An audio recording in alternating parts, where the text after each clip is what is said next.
इसी प्रकार अन्य प्रसंगों को श्रवण करने के लिए महाराज श्री के एकमात्र अधिकृत ऑफिशियल यूट्यूब चैनल को सब्सक्राइब करके बेल आइकन को अवश्य दबा दें।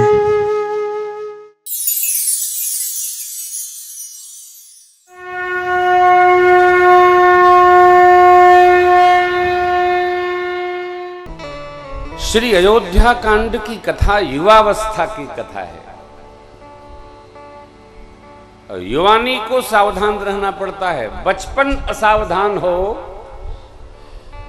तो आपने यमराज से मार्कंडेय ऋषि जी का संवाद सुना हो तो बड़ी अद्भुत कथा है। बचपन में उनके द्वारा कोई भूल हो गई, शूली पर चढ़ा दिए गए। राजा को स्वप्न हुआ तो राजा ने क्षमा याचना की, बोले तुम्हारी गलती नहीं है, हम तो यमराज से चल के संवाद करेंगे कि हमने तो कोई पाप किया नहीं, ये सजा क्यों मिली। यमराज ने खुलवाया चित्रगुप्त से जब डायरी, तो पता चला बचपन में जब छोटे थे तब गलती हुई थी, कीड़े को खोदे थे। 8वें चिरंजीवी हैं मार्कंडेय जी, बोले बचपन की गलती को अपराध की श्रेणी में नहीं माना जाता। भारत में भी है तो वो तो मैंने भूल की नहीं, तो बचपन ने किया और बचपा तो कुछ भी कर सकता।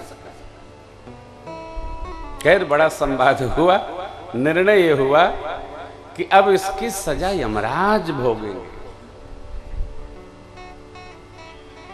अरे साहब,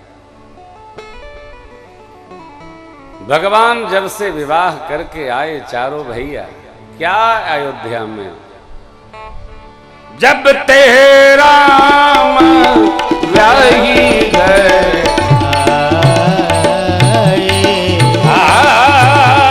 जब तेरा व्याही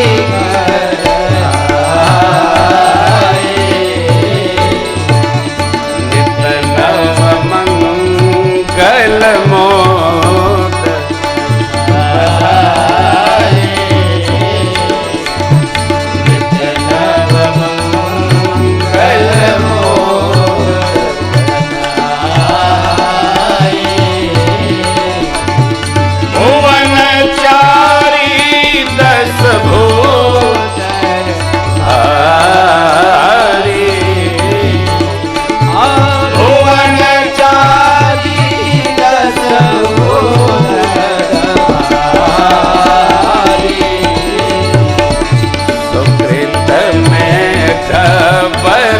सही सुख सुकृत मेघ बरसहि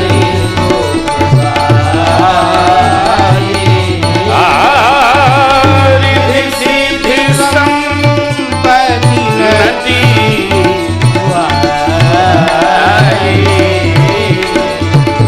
रिद्धि सिद्धि संपत्ति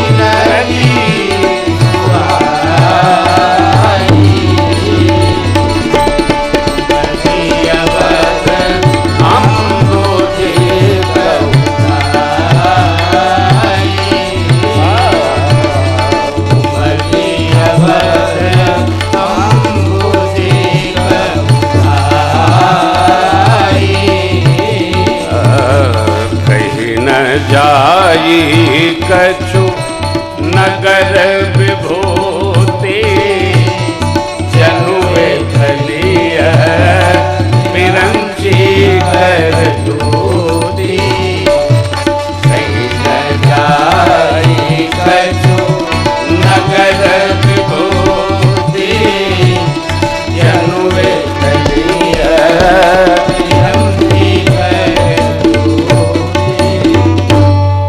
जब ते प्रभु चारों भैया व्याह करके आए, श्री अवध में नित्य नवीन आनंद बढ़ने लगा। केवल अयोध्या जी में नहीं, भुवन 4-14 भुवन में सुख की बरसात होने लगी। रिद्धि सिद्धि रूपी संपदा की नदियां अयोध्या जी की ओर दौड़ पड़ी। सुख बढ़ता है धर्मशील आचरण रखने से। धर्मी के जीवन में सुख की वृद्धि होती है और अधर्मी के जीवन में दुख की वृद्धि होती है। देखिए, ये बड़ा सूक्ष्म है। पैसे में सुख नहीं है, भोजन में भूख नहीं है, दिव्य बिस्तरा में नींद नहीं है, दवाई में स्वास्थ्य होता तो कोई मरता ही नहीं। फिर भूख शरीर में जब भगवान की कृपा होती है तभी उपस्थित होती है। ये तप से प्राप्त होता है। सुख केवल और केवल धर्माचरण से प्राप्त होता है। गुरुदेव ने कल कहा था ना, जिम सरिता सागर महु जाहि जत पिता ही कामना नाहि, तिम सुख संपत्ति बिन ही बुलाए, धर्मशील पह जाहि सुहाए। जो धर्मशील रहेगा उसी के जीवन में सुख उपस्थित होगा। धर्मशीलता क्या है? इसी पर 9 दिन राम चर्चा हो रही है। राम जी का आचरण धर्माचरण है। चक्रवर्ती जी महाराज का आचरण धर्माचरण है। अभी श्री महाराज जी कह रहे थे कि सम सामद हम देखे आजू। क्या देखे? जो जीवनचर्या चक्रवर्ती जी की है वही जीवनचर्या मिथिलेश की भी है। इसलिए अरे जग बिरंच उपजावा जब ते देखे सुने, व्याह हम तब ते सकल भांति सम साज समाजू, सम समधि देखे हम सम बुद्धि, सम विचार, सम हृदय की स्थिति, सम व्यवहार। अरे ऐसे थोड़ी यहां जगदीश आ गए तो वहां जगदम्बा आ गई। देखिए, एवं कुछ नहीं होता, अकारण कुछ संभव नहीं है। सांख्य दर्शन का सिद्धांत है कारण होगा तभी कार्य संपन्न होगा, बिना कारण के कार्य नहीं होता। कारण क्या है? कार्य बता सकता है। तो उसी प्रकार दोनों महापुरुषों का, दोनों राजाओं का ऐसा अलौकिक अद्भुत धर्मशीलता भाव समन्वित जीवन है।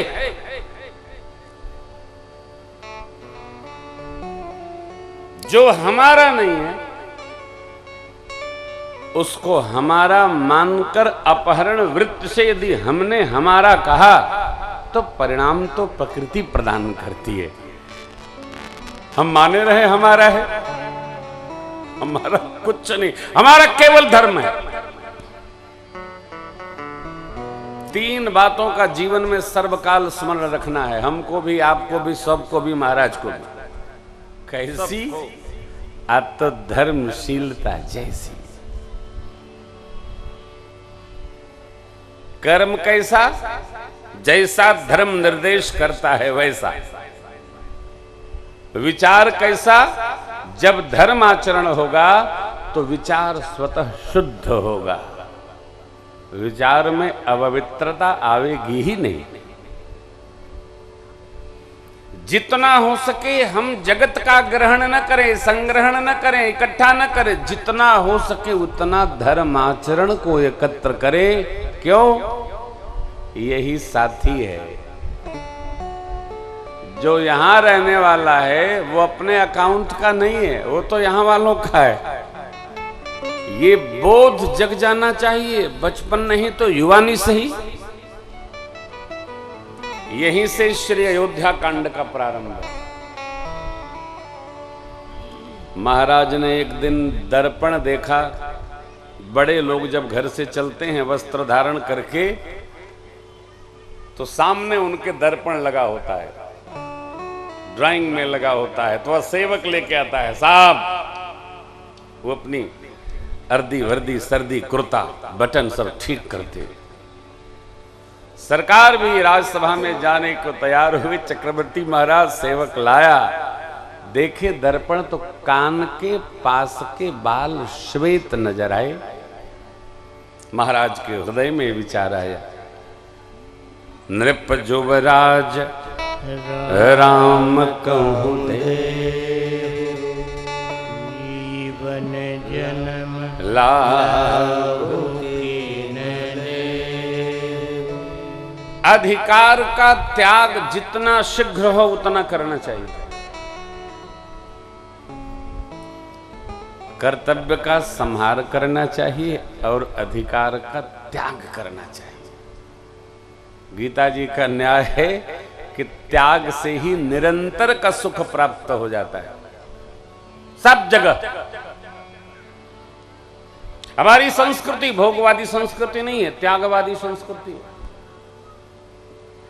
जो त्याग करता है उसकी सब पूजा करते हैं, सब आदर करते हैं, सब सम्मान करते हैं। महाराज को जगा,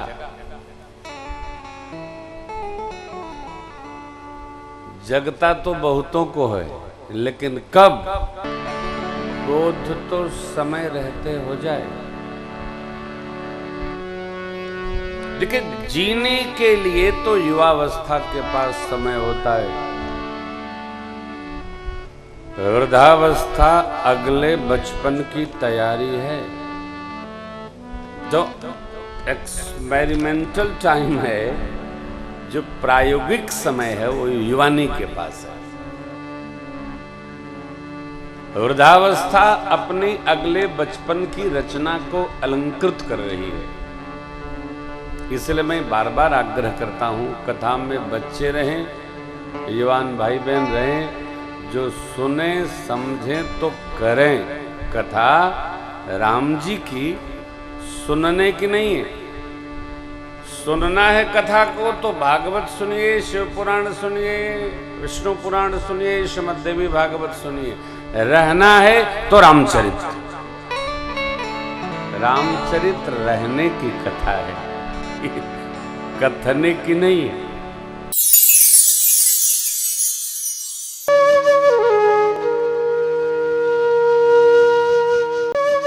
इसी प्रकार अन्य प्रसंगों को श्रवण करने के लिए महाराज श्री के एकमात्र अधिकृत ऑफिशियल यूट्यूब चैनल को सब्सक्राइब करके बेल आइकन को अवश्य दबा दें।